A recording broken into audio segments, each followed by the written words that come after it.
On Saturday morning, first responders were called to a rural road south of Mattoon after a deadly plane crash. Today, I visited the crash site to speak with first responders and those who live nearby about what they saw and heard. Saturday morning, I was laying in bed. I was getting ready to turn my TV show on. Kennedy Goldstein, a high school student from Central Catholic in Bloomington, Illinois, was spending part of her Easter holiday break with her grandparents in the quiet community of Trilla. And then all of a sudden, I hear a boom. After that, I went out to our sunroom and I saw that there was flames and black smoke. It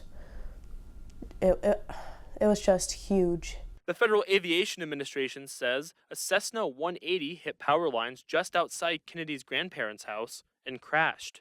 Well, I didn't actually see the plane crash. I was sitting here in the chair and heard a loud boom, and the electricity went off almost immediately. So I went out the sunroom there and looked west. I could see a big gob of black smoke. It was just hectic. You could just see the debris of the plane all over the field. Authorities say all 4 people aboard that single-engine plane died.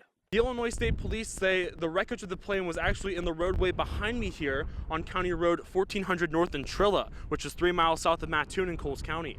Coroner Ed Schneers identified the victims as 46-year-old Ross Nelson, 45-year-old Ramey Rundle, 36-year-old Courtney Morrow, and 48-year-old Michael Morrow. All 4 were from Menominee, Wisconsin.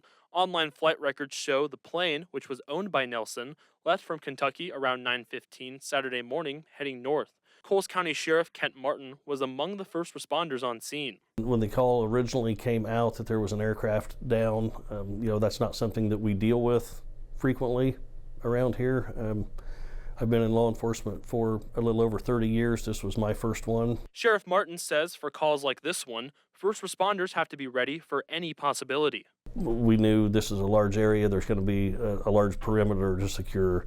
They had ambulances en route because when you have a plane, you don't know if this is one person on a plane or if it's several people on a plane. You can't assume it's just a small plane, so you have to be prepared for what you may encounter when you get there. Now, both the Federal Aviation Administration and the National Transportation Safety Board are investigating the cause of the deadly crash. It was very devastating to see, very devastating for everybody. Those on scene included the Illinois State Police, Coles County Sheriff's Department, the Mattoon Police and Fire Departments, and the Lincoln Fire Protection District.